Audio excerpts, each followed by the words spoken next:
Zato Putin ima mi govorili samo jednu nadu, da bude opšta mobilizacija, da on još mobilizira 1 milion vojnika. Ogromna količina koja može sve to poremetiti nekakve plane za Ukrajince. Samo šta nam pomaže situacija? Nemaju oni toliko punta priprema za ovaj 1 milion vojnika, mora makar 2 mjeseca proći pripremu za rat. Ako ne 2 mjeseca, mjesec i pol. Ako ne mjesec i pol, makar 1 mjesec. Razumijete, bez ove pripreme to je čovjek nišan. I oni to koristi sada, dobro potpiše kontrakt, daju njemu novac, 10 dana maksimum pripreme i na ratište. I šta sada? I sada imamo izvještaj direktora CIA, znači amerikanske obavještajne službe, koji govore da takav vojnik, ruski vojnik, koji ide na ratište sa ovom lošom pripremom, maksimum 10 dana, ponekad i 5 dana, naliko koliko dugo on živi u toku prvog ratnog sukoba. 30 minuta maks, možda i 20. 30 minuta. A zašto tako kratko? Ne zna on, kao svi ovi vojnici koji već duže ratuju, kako se sakrije, kako prođe, kako manevrira tu.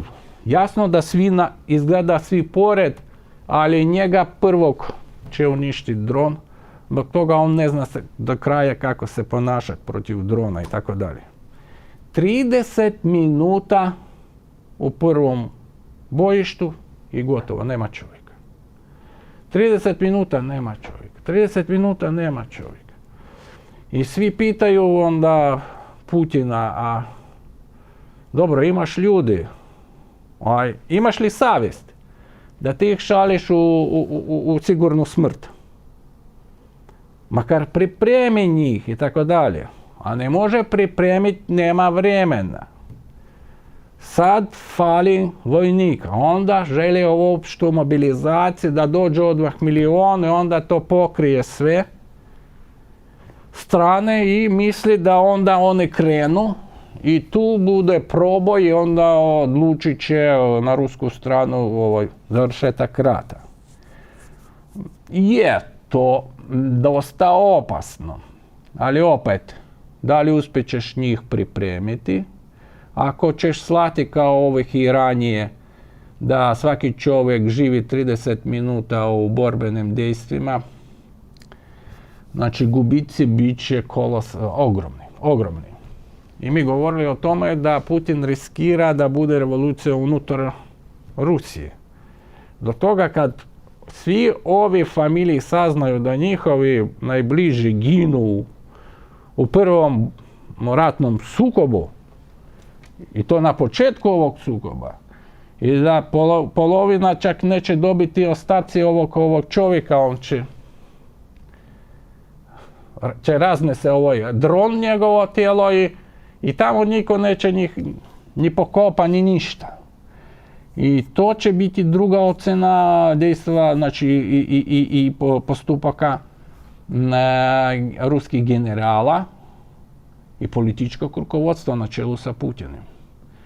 I onda to može biti velika pobuna ruskog naroda protiv toga da, ljudi moji, kako to mi išli na susjednu zemlju, a imamo takve ogromne gubici, mladi ljudi ubijeni, ogromnoj količini, kakve perspektive ima zemlja. Ona je odsečena od Europe gotovo politički, gotovo ekonomski, poslije ovog 21. paketa sankcija to bude još snažnije.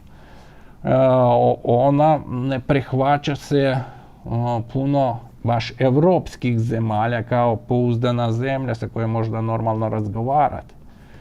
I tu bit će problema koji Putin smatra da ako on milijun gurne u rat, onda to je taktika Stalina, razumijete? Tako, mi uvijek govorimo o ovim gubicima u Drugom svjetskom ratu Sovjetskog saveza.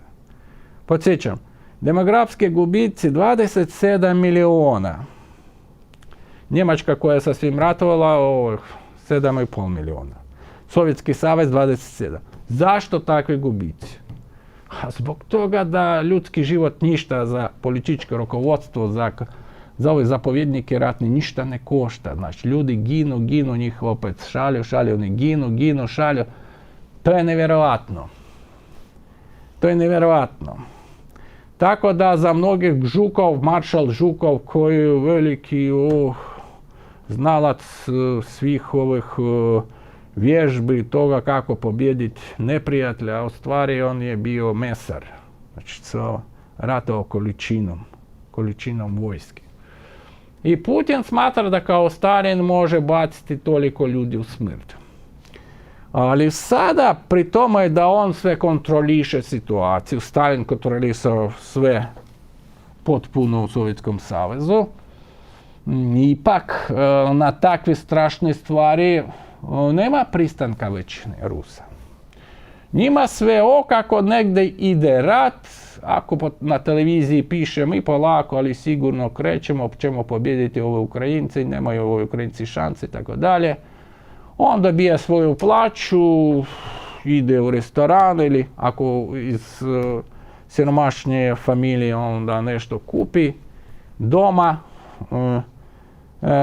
sve to neki zalogajčić i tako dalje, piju puno da ne bih razmišljali, znači to je ruska nažalost tradicija već odavno da ne razmišljaju, puno piju zbog toga. I to više manje prihvatljivo, ali ako ti shvaćaš da plaće primanja tebe skraćuju, da tvoji najmiliji ljudi, brat, tata, rođak, gine svaki dan u ratu koji ne zna se koji cilj, da samo porobi tuđu zemlju. I tu postoji razmišljanja ili je li sve u redu, je li to dobra politika koju vodi Kreml, Putin. To je bilo dobro kad bilo je dobro, a kad postane teško onda do nekog trenutka to se može istrpiti, a dalje mogući socijalni nemiri i to ogromne količine, a najloše ako bude tamo revolucija. I svi se boji na zapadu ovih rezultata ove revolucije moguće u Ruskoj federaciji.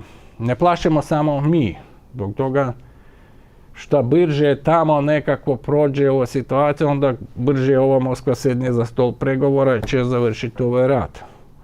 Zbog toga ako bude revolucija puno glava će leteti iz Kremlja, razumijete? Tamo mogu biti krvave stvari.